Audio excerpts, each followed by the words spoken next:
అన్న 10 రూపాయలు ఇడ్లీ ఇవ్వరా? రే బుద్ధుందా లేదా నీకు? 10 రూపాయలకి ఇడ్లీ వస్తుందా? ఇక్కడ 30 రూపాయలు ఇడ్లీ. పొద్దున్నుంచి ఏం తినలేదన్నా, బాగా ఆకలి అవుతుంది. ప్లీజ్ 10 రూపాయలు ఇడ్లీ ఇవ్వండి అన్న. 10 రూపాయలకి ఇదే వస్తుంది, తీసుకొని పో. అన్న ఇడ్లీ ఇవ్వండి అన్న. కూర్చోండి అన్న, పంపిస్తాను. సరే అన్న.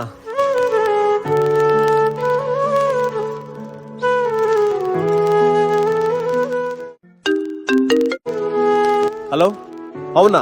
సరే నేను ఇప్పుడే వస్తున్నా. అన్న నేను అర్జెంటుగా బయటికి వెళ్ళాలి. మీరేమనుకోరంటే ఇది మీరే తినేస్తారా? వద్దులే అన్న. అన్న ఈ బిల్ ఆల్రెడీ నేను పే చేశానన్నా, అలాగే వదిలేస్తే వేస్ట్ అయిపోతుంది. కనీసం మీరన్నా తినండి అన్న. సరే అన్న.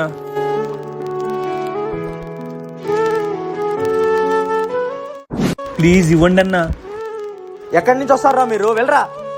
ఒకరి ఆకలి తీర్చలేని మానవత్వం ఉన్నా లేనట్టే. ఈ వీడియో నచ్చితే లైక్ చేసి ఎలా ఉందో కామెంట్ లో చెప్పండి.